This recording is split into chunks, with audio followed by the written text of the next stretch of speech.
We have had a few questions about the containers that you're going to be using for your bubble solution, and I wanted to give you guys some options, things that I've used over the years. Now, a bucket like this can be found at like a home hardware or a building center, and they're collapsible, which means they pack really nicely into your case, and they're very durable. But a lot of people are also asking about not just where you're going to bring to the event to move and dump things and pour them out. Something like this has a built-in pour spout, so if you pour all of your leftover solution here, then you can get it back into your container a lot easier rather than completely relying on funnels, which can be a little bit challenging.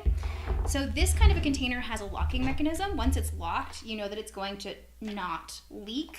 A container like this can be really expensive, but something this big, which is typically made for, somebody who's mixing those powdered health mixes, they make really great containers that seal in the fridge. This is one that was produced by Soylent, and I just happened to have it because I used to eat a lot of Soylent or drink a lot of Soylent, and so this one has a good locking mechanism. Something like this is going to be really perfect because for me this was the right amount of solution I needed to do a full show. I know it locks, it's really reliable, and it's very durable plastic.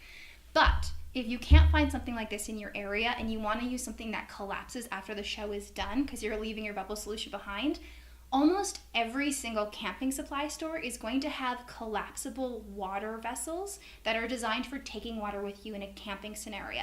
And they're going to range a lot in durability and price, so it really depends on whether or not you're going to throw that in the back of your car and you want something that's a little bit more durable, or if you want something that's going to be a little on the cheaper end. It will depend on how you're transporting your show.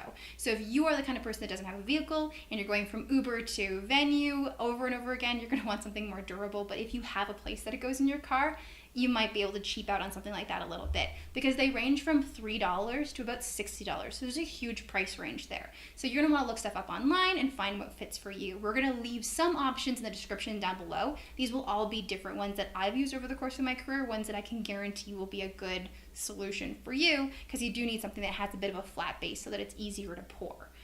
The other thing you're going to talk about, we were talking about online, was whether or not you want to pre-mix your solution or mix it on site. And my recommendation is always to mix it right before the event and bring it with you rather than mixing it on site.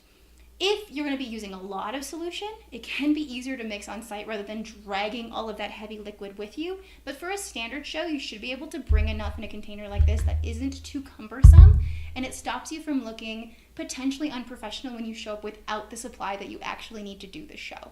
So I do recommend mixing that solution on the day of, in the morning of the show perhaps, or even the day before, but it doesn't matter because it's stir and go, so you can do it 2 seconds before the show if you need to, and then bring it to the event.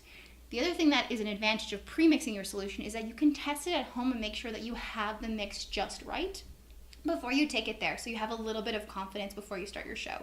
Because we all know that bubble shows, especially when you're first getting started, make you a little bit nervous because if the solution isn't right, the show is going to suffer. So giving yourself a little bit of a safety net of having pre-tested at home can be helpful. So you don't have to pre-mix your solution and bring it in, but I recommend that you do. You don't have to use a bubble container that is collapsible, but I recommend that you do. You don't necessarily need one with a locking mechanism, but I recommend that you do. Everything comes down to your preference and your choice. But these are things that have worked for me over the years, and hopefully you can apply them and save yourself some grief in the testing process. So hopefully that answered your questions in relationship to transporting bubble solution, and we'll see you guys in the next video.